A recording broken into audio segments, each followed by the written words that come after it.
Good morning प्यारे बच्चों। नवीन Rajasthan public school की ऑनलाइन क्लासेज में एक बार पुनः आपका हार्दिक स्वागत है। हमारा बेटा चैप्टर नंबर 10 चल रहा था और आज ये चैप्टर नंबर 10 फिनिश हो जाएगा हमारा, यानी समाप्त हो जाएगा। इससे पहले मैंने चैप्टर नंबर 8 आपको पढ़ा दिया था और ये चैप्टर नंबर 10।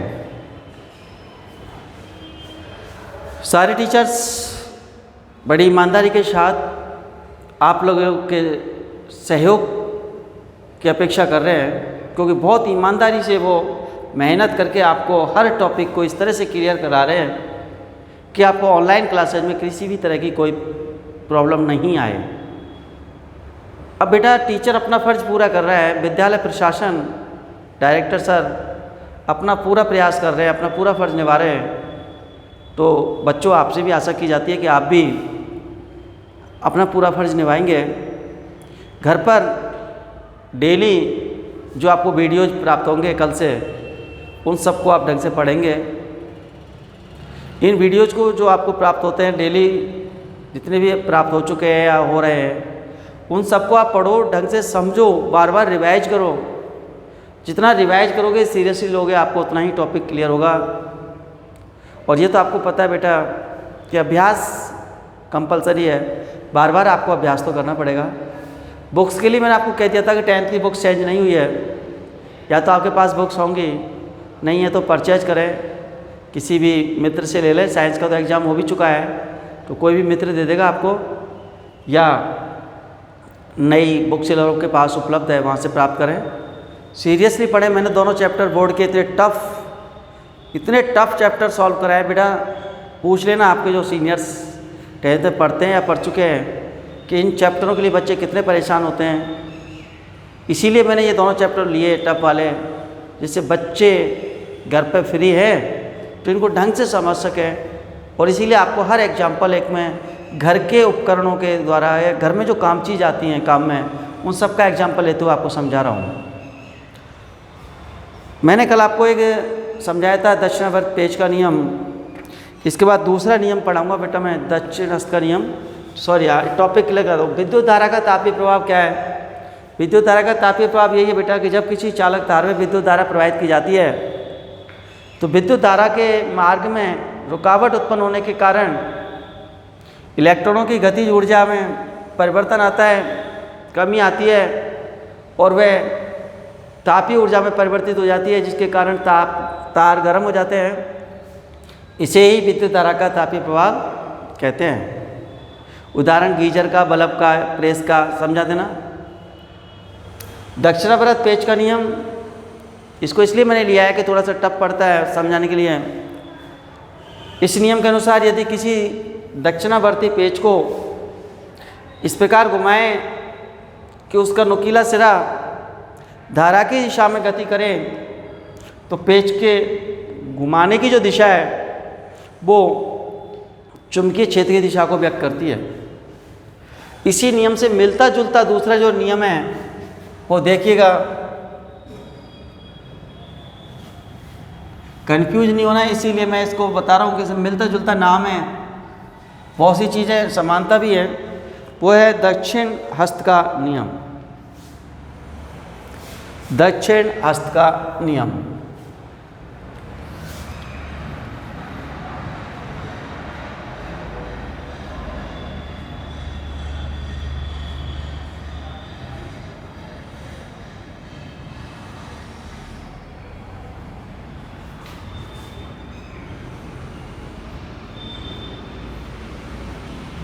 वहाँ पर पेज था और यहाँ पे क्या है? हाथ। क्या बेटा? हस्त यानी हाथ। कौन सा?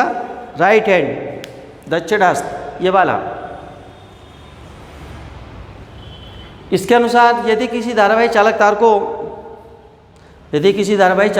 को दाहिने हाथ में इस प्रकार पकड़ें कि अंगूठा धारा की दिशा में, अंगूठा किधर है बेटा? धारा की दिशा में, तो उंगलियों के जो मोड़ने की दिशा है वो चुंबकीय क्षेत्र की दिशा को प्रदर्शित करेगी। यानी धारा इस तरह जा रही है तो चुंबकीय क्षेत्र कहाँ होगा? इधर। और धारा अगर इधर है नीचे तो चुंबकीय क्षेत्र कहाँ होगा? इधर। धारा की दिशा बदलने से चुंबकीय क्षेत्र की दिशा बदल जाती है। ये पॉइंट विशेष ध्यान रखना। यदि धारा की दिशा बदलेगी तो चुंबकीय क्षेत्र की दिशा भी बदलेगी। इसीलिए बेटा ध्यान रखना कि जब कभी किसी का करंट लगता है तो एक बार करंट व्यक्ति को काम देता है, धक्का देता है, दूर भगाता है। क्यों भगाता है दूर? क्योंकि घरों में जो धारा प्रवाहित होती है वो कौन सी है? प्रत्यावर्ती धारा, एसी करंट। कौन सी है? घरों में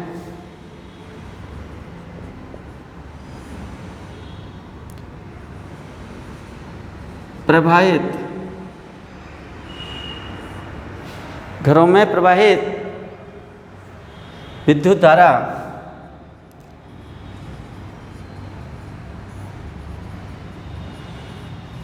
प्रत्यावर्ती विद्युत धारा होती है। इसको समझाएंगे हम ये आपको। तो ये क्या करती है बेटा? दिशा बदलती है तो चुंबकीय क्षेत्र बदलता है, इसलिए उसको दूर भगाती है। तो ये चीज़ भी पता लगे आपको कि दिशा बदलती है धारा की तो चुंबकीय क्षेत्र की दिशा भी बदल जाएगी। ये नियम भी क्लियर हो गया आपका कि यदि धारावाही चालक तार को दाहिने हाथ में, राइट हैंड में पकड़ना है, और यदि अंगूठा धारा की दिशा में है तो उंगलियां क्या दिखाएंगी? चुंबकीय क्षेत्र को। इसके बाद चुम्बक की कुछ कंडीशंस होती है बेटा, जैसे चुम्बक है ये, तो ध्यान रखना चुम्बक के दो सिरे होते हैं, उत्तरी ध्रुव और दक्षिणी ध्रुव। चुम्बक की जो सर्वाधिक शक्ति होती है वो ध्रुवों पर होती है बेटा। चुम्बक की सर्वाधिक शक्ति कहाँ होती है? ध्रुवों पर, इस ध्रुव पर और इस ध्रुव पर। और चुम्बक से कुछ बल रेखाएं निकलती हैं, इस तरह से कुछ बल रेखाएं निकलेंगी। ये इस तरह से निकलती हैं। ये जो रेखाएं निकल रही हैं ये चुंबकीय बल रेखाएं कहलाती हैं।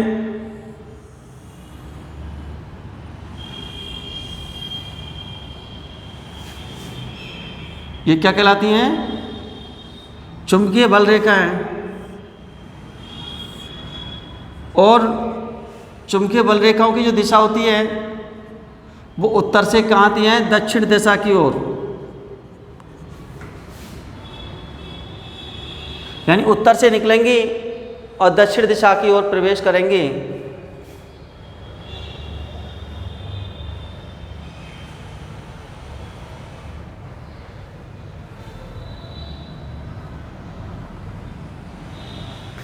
और ये कभी भी एक दूसरे को नहीं काटती। देखो डायग्राम में एक दूसरे को नहीं काट रही हैं, क्योंकि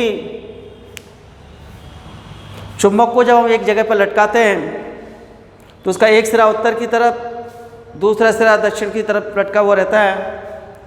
और यदि ये चुंबकीय क्षेत्र की रेखा एक दूसरे को काट देंगी तो वह प्रॉब्लम खड़ी हो जाएगी। उस बिंदु पर चुंबक को एक साथ दो दिशाएं दिखानी पड़ेंगी, क्योंकि बेटा आप जानते हो कि एक बिंदु पर एक सिरा केवल एक ही दिशा दिखा सकता है, दोनों दिशाएं नहीं दिखा सकता, क्योंकि एक सिरा उत्तर की तरफ रहता है और दूसरा दक्षिण की तरफ। इसके बाद विद्युत चुंबकीय प्रेरण। विद्युत चुंबकीय प्रेरण, विद्युत चुंबकीय प्रेरण में क्या होता है बेटा? देखिएगा इस तरह से, विद्युत चुंबकीय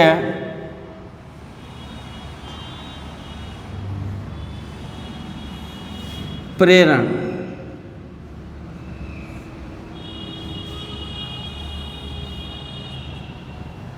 विद्युत चुंबकीय प्रेरण में ये दिखाया जाता है कि चुंबक जो आपने ली, इसके कितने सिरे हैं? दो सिरे। जैसे मान लो यहाँ उत्तरी सिरा मान लिया, यहाँ क्या मान लिया? दक्षिणी सिरा। तो उत्तरी सिरे से चुंबकीय बल रेखाएं निकलेंगी, ये कन्फर्म है। और इसके पास यदि तांबे के तार की बनी कुंडली रखी हुई है तो इस तरह से यहाँ लगा दिया जाता है गैल्वेनोमीटर। गैल्वेनोमीटर हमेशा विद्युत धारा की दिशा बताता है। तो इससे चुंबकीय बल रेखाएं निकलेंगी तो इस तरह से निकलेंगी, कुछ इसके बीच में होकर निकलेंगी और कुछ बाहर होके। तो किसी कुंडली में से जब चुंबकीय बल रेखाएं निकलती हैं तो धारा उत्पन्न होती है, जिसका पता गैल्वेनोमीटर के द्वारा लगता है। और इस चुंबकीय बल रेखाओं जो गुजर रही हैं उनकी संख्या में लगातार परिवर्तन होता रहेगा, कुंडली में धारा उत्पन्न होती रहेगी। और यदि ये जो चुंबकीय बल रेखाएं निकल रही हैं इन दोनों को स्थिर रख दिया तो एक बार जैसे 100 निकल रही है तो लगातार 100 ही निकलती रही, या 50 निकल रही है तो 50 ही निकलती रही, यानी इन लाइनों में डिफरेंस नहीं आया, अंतर नहीं आया, तो धारा उत्पन्न नहीं होगी। धारा उत्पन्न होने के लिए चुंबकीय बल रेखाएं जो गुजर रही हैं उनकी संख्या में लगातार परिवर्तन होना जरूरी है। इसे ही विद्युत चुंबकीय प्रेरण कहते हैं। यानी किसी कुंडली, यहाँ लिख देता हूँ मैं, किसी कुंडली एवं चुंबक के बीच, लिख लो इसको बेटा, किसी कुंडली एवं चुंबक के मध्य सापेक्ष गति के कारण, सापेक्ष गति के कारण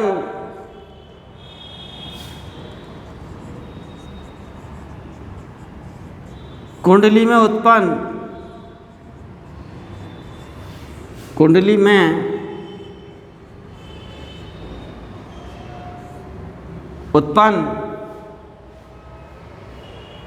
विद्युत प्रभाव को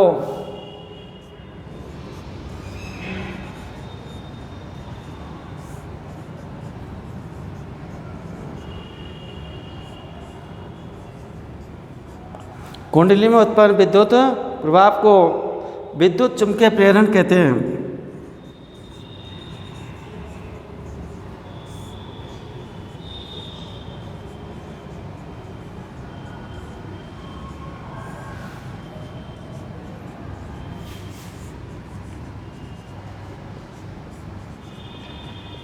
मतलब इन दोनों के बीच गति होना जरूरी है, बीच की जो दूरी है वो परिवर्तित होनी चाहिए। चाहे कुंडली को पास लाओ या दूर ले जाओ, या चुंबक को पास लाओ या दूर ले जाओ, कोई भी गति करे, गति जरूर होनी चाहिए जिससे बीच की दूरी परिवर्तित होते रहे, ये कम ज़्यादा होती रहे।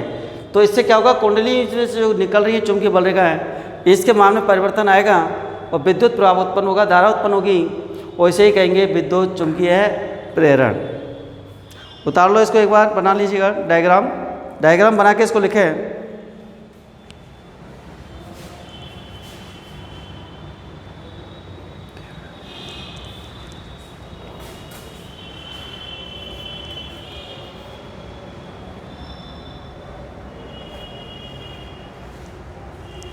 ये सब आपने बना लिया।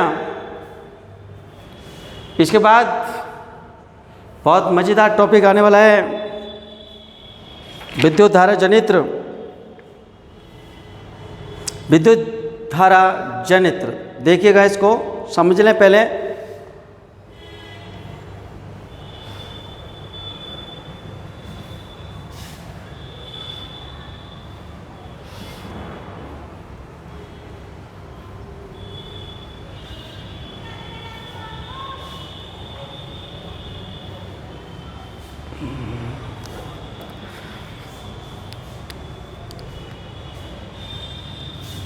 विद्युत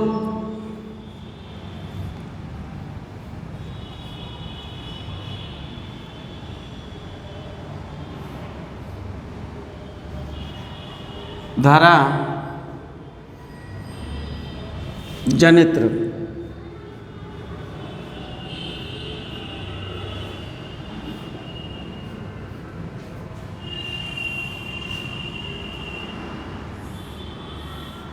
विद्युत धारा जनित्र में क्या होता है बेटा, एक वर्ड तो आपका जाना पहचाना है, विद्युत धारा। विद्युत धारा बहुत देर से तुम सुन रहे हो, 9 लेक्चर हो गए इसको सुनते सुनते। ये पहली बार सुन रहे हो। जनित्र, जनित्र का मतलब होता है बेटा, जनित्र यानी उत्पन्न करने वाला, जनित करने वाला। उत्पन्न, किसको उत्पन्न कर रहा है वो? विद्युत धारा को। तो वह युक्ति या वह उपकरण जो विद्युत धारा उत्पन्न करेगी क्या कहलाएगा?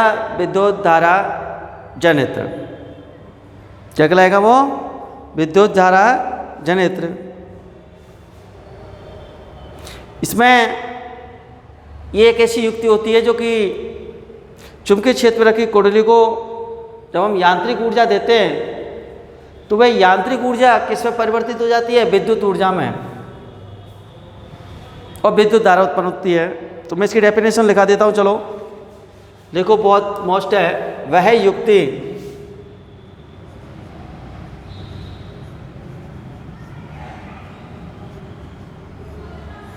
जो यांत्रिक ऊर्जा को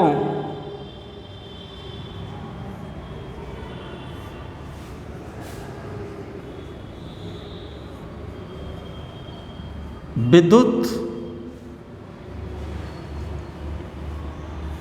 ऊर्जा में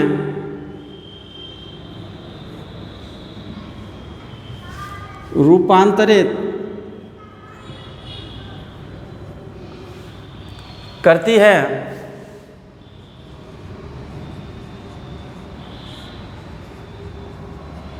विद्युत धारा जनित्र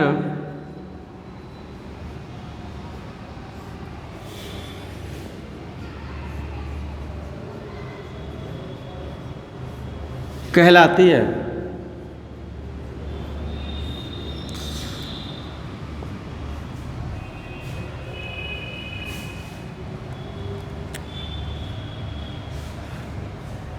विद्युत धारा जनित्र दो प्रकार के होते हैं, प्रत्यावर्ती धारा जनित्र, दिष्ट धारा जनित्र। ये जो दोनों नाम पढ़े, ये दोनों नाम धारा के नाम के आधार पर पढ़े हैं, क्योंकि धाराएं भी दो प्रकार की होती है, प्रत्यावर्ती विद्युत धारा और दिष्ट धारा। तो जनित्र कितने होते हैं? दो होते हैं। पहला होता है प्रत्यावर्ती विद्युत धारा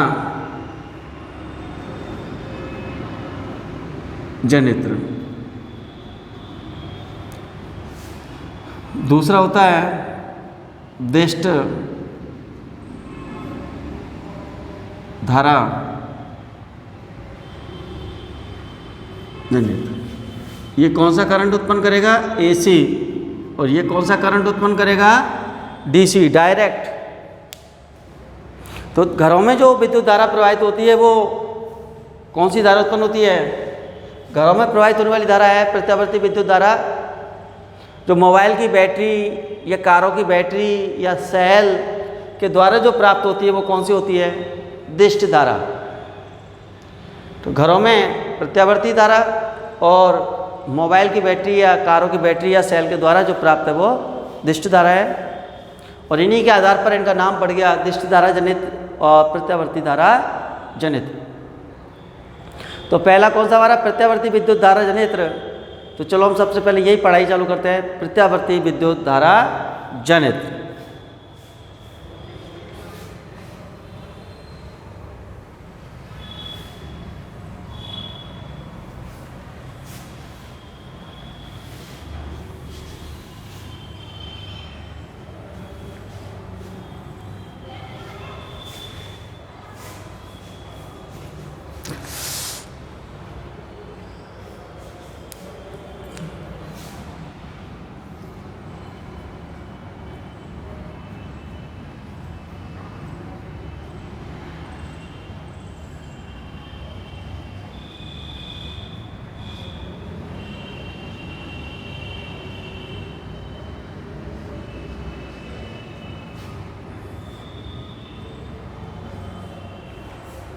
प्रत्यावर्ती धारा जनित्र में की जो परिभाषा बनेगी वो क्या बनेगी बेटा?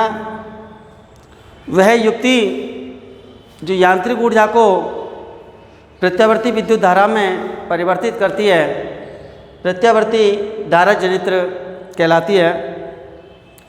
तो विद्युत जनित वाली परिभाषा ही आ जाएगी, बस थोड़ा सा उसमें हमने कहा था कि विद्युत धारा, इसमें प्लस क्या कर दोगे, प्रत्यावर्ती विद्युत धारा नाम डाल दोगे साथ में ना, बाकी कुछ डिफरेंस नहीं है।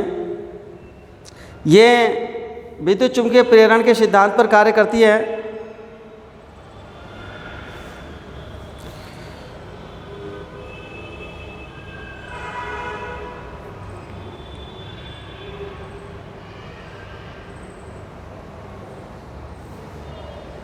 इसका जो डायग्राम पढ़ाऊंगा, प्रत्यावर्ती धारा जनित किस पर, विद्युत चुम्बकीय प्रेरण, जो भी पढ़ाया था आपको, विद्युत चुम्बकीय प्रेरण सिद्धांत पर कार्य करेगी। इसकी बनावट में देखिएगा बेटा, इस तरह से आर्मेचर होगा,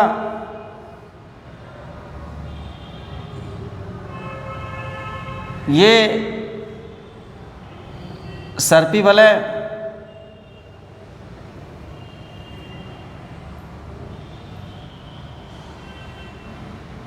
यहाँ क्या बना दोगे आप, चुंबक,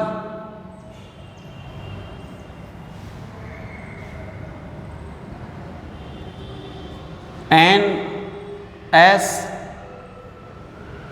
यहाँ क्या जोड़ दोगे, ब्रुश B1 B2 S1 ये S2, और इस ब्रुश से एक बोर्ड जोड़ोगे जिसे क्या कहोगे आप, लोड, जहाँ से अपन को करंट प्राप्त होगा। ये क्या है, कुंडली, जिसे आर्मेचर भी कहते हैं, है ना। ये दोनों क्या हैं, सर्पी वलय।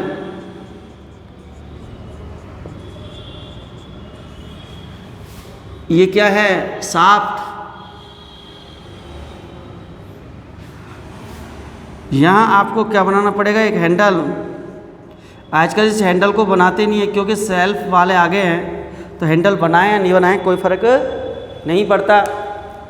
तो बनावट समझ लिए बेटा, ये चुम्बक हो गई शक्तिशाली, चुम्बकों के बीच तांबे के तार एक लोहे की पतली पत्ती पर लपटे रहते हैं, लिपटे हुए, जिसे कहते हैं अपन कुंडली।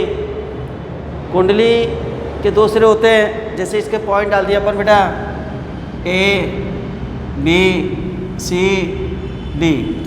ए बी हमेशा S1 के संपर्क में रहेगा और DC हमेशा किसके संपर्क में रहेगा, S2 के। S1 हमेशा B1 के संपर्क में रहता है और S2 हमेशा B2। तो AB जब इधर प्लस है तो DC क्या होगा, इधर माइनस। अब होता है क्या बेटा इसमें कि जब एक शक्तिशाली जो चुम्बक हैं तो चुम्बक से क्या निकलेंगी, चुंबकीय बल रेखाएं निकलेंगी। ये चुंबकीय बल रेखाएं इस आर्मेचर में से गुजरती हैं। जब इस आर्मेचर को घुमाया जाता है तो आर्मेचर में से निकलने वाली चुंबकीय बल रेखाओं के मान में लगातार परिवर्तन होता है। लगातार परिवर्तन होने के कारण चुंबकीय प्रेरण की घटना घटित होती है, जिसके कारण कुंडली में विद्युत धारा उत्पन्न होगी। यदि मान लो ए बी सिरा पॉजिटिव है तो बी क्या होगा, positive, B1 positive, S1 positive, B1 positive, ये सिरा क्या हो जाएगा, पॉजिटिव हो जाएगा। DC नेगेटिव होगा, S2 नेगेटिव, B2 नेगेटिव। अगले आधे घूर्णन में जब ये सिरा इस तरह से घूम के आ जाएगा, AB इधर आ जाएगा और CD किधर आ जाएगा, इधर। AB इधर जाके क्या हो जाएगा, माइनस, लेकिन रहेगा तो S1 के संपर्क में ही, और S1 किसके संपर्क में रहेगा, B1 के। तो इस तरह देखा, पहले ये S1 वाला सिरा प्लस था, अब क्या हो गया, माइनस। लेकिन CD वाला सिरा पहले माइनस था, अब इधर आके क्या हो गया, प्लस। तो S2 जब पहले प्लस माइनस था, अब क्या हो जाएगा, प्लस। तो इस तरह जो ब्रुश है B1 B2, उन पर प्लस और माइनस जो चार्ज है वो लगातार बदलता रहेगा, टर्मिनल बदलते रहेंगे, और इस कारण धारा की दिशा बदलती है। और वह धारा जिसकी दिशा समय के साथ बदलती है प्रत्यावर्ती धारा कहलाती है। तो जो प्राप्त धारा है वो कौन सी होगी, प्रत्यावर्ती विद्युत धारा। और ये प्रत्यावर्ती विद्युत धारा किससे प्राप्त हो रही है, उस जनित्र का नाम कहलाएगा प्रत्यावर्ती धारा जनित्र। बनावट बेटा, ये चुंबक है शक्तिशाली, ये आर्मेचर है तांबे के तार की कुंडलियों का, ये धातु के बने होते हैं सर्पी वलय। और ब्रुश जो है ये कार्बन की बनी होती है। एक बार इसका डायग्राम को उतार लीजिएगा आप।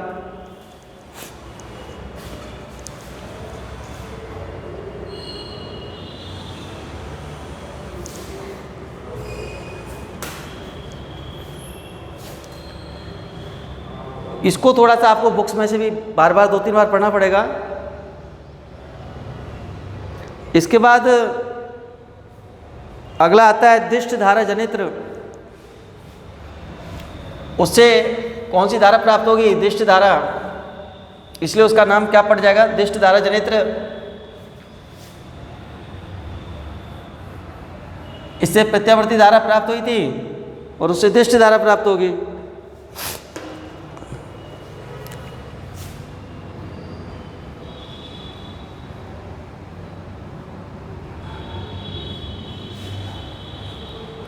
दिष्ट धारा जनित्र का भी सिद्धांत वही है, विद्युत चुम्बकीय प्रेरण।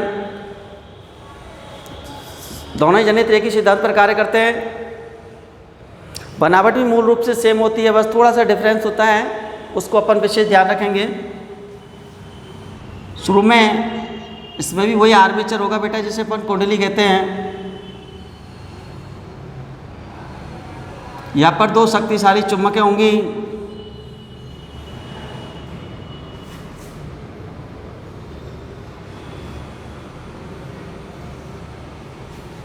ये N, ये S।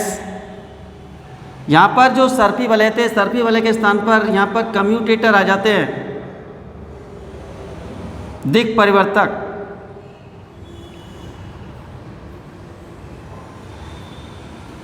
C1 और इसको लिखते हैं C2। इनसे कार्बन की बनी हुई ब्रुश अटैच रहेंगी। ये B1 और ये बेटा B2। इन ब्रुश से वही अपन एक लोड जहाँ से अपन को विद्युत प्राप्त करनी है बना दिया जाता है। तो बस ये देखा आपने संरचना में मूल रूप से जो परिवर्तन है, केवल सर्पी वलय के स्थान पर क्या आ गया? द्विक परिवर्तक यानी कम्यूटेटर बने। ये भी धातु के होते हैं, कुछ अंतर नहीं होता। और यहाँ क्या आ जाएगा बेटा? वही साफ। ठीक है। ये चुंबक, ये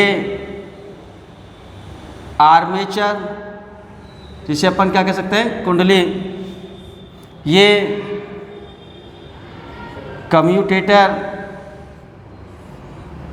ये कार्बन की बनी हुई ब्रुश, और ये क्या है? लोड।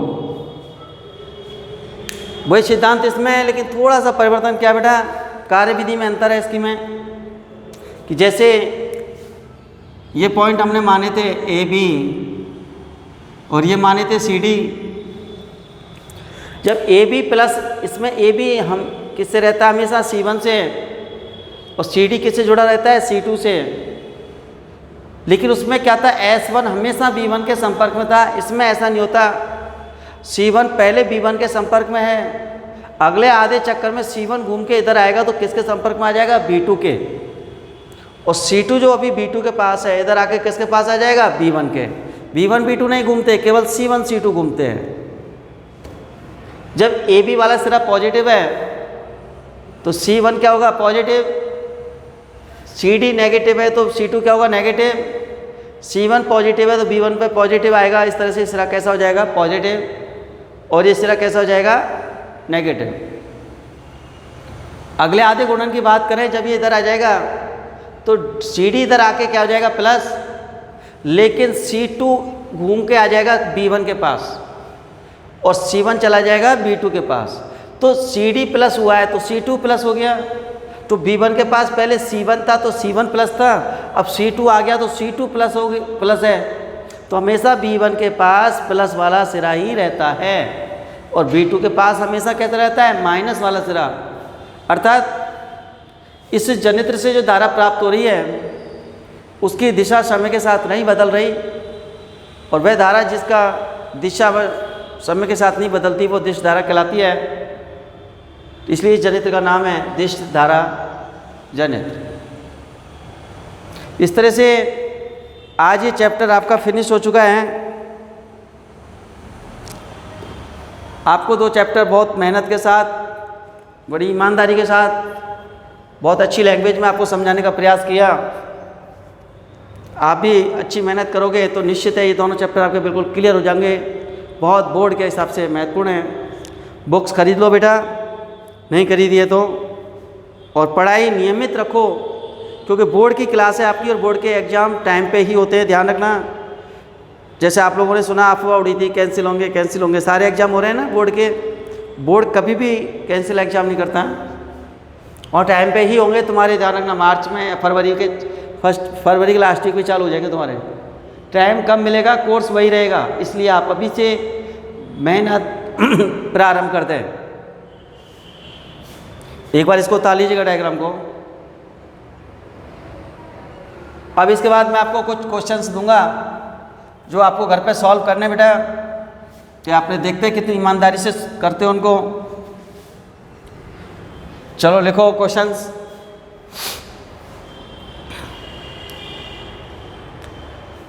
जूल के तापन के नियम लिखो। जूल के तापन के नियम लिखो।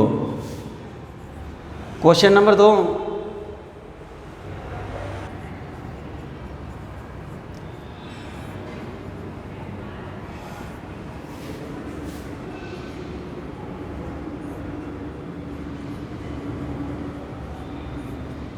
क्वेश्चन नंबर 3,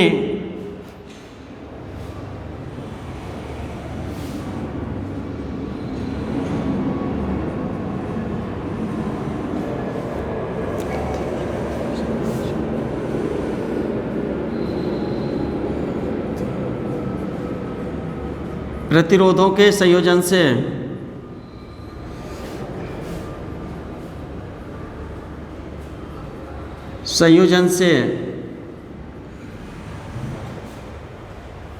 प्राप्त अधिकतम व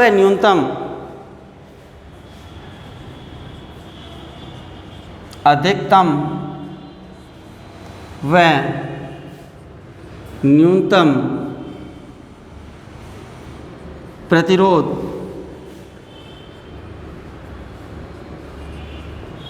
ज्ञात करो। ये प्रश्न जो हम दे रहे हैं वो तो है ही बेटा, लेकिन आपको जो पाठ्य पुस्तक के पीछे जितने भी क्वेश्चंस दे रखे हैं, चाहे वो लघुत्तरात्मक है, चाहे अति लघुत्तरात्मक है, या निबंधात्मक है, आंकिक प्रश्न भी है इस पाठ में, सारे आपको हल करने हैं। आपको सारे क्वेश्चंस के आंसर हमने जो 9 लेक्चर के माध्यम से दिए हैं इस चैप्टर में, उसमें आपको मिलेंगे। फिर भी अगर आपको किसी भी तरह की कोई भी प्रॉब्लम हो उसको नोट कर लें, क्योंकि जब भी हमारी क्लासेस चालू होंगी ऑफलाइन, हम आपको उनको दोबारा से क्लियर करा देंगे उन क्वेश्चंस को। लेकिन इनको आप महत्वपूर्ण मान के सारे क्वेश्चंस को बेटा घर पर ईमानदारी से सॉल्व करें, क्योंकि सबके आंसर हमारे 9 लेक्चर के अंदर आपको मिलेंगे। हमने पूरा प्रयास किया है कि पूरी चैप्टर अच्छी तरह से कवर हो। फिर भी अगर एक आध प्रश्न में प्रॉब्लम आती है तो आप उसको लिख के मार्क कर लें, जिससे कि जैसे हमारी नेक्स्ट मीटिंग हो हम आपको उसको सॉल्व करवा सकें। तब तक के लिए आपको धन्यवाद।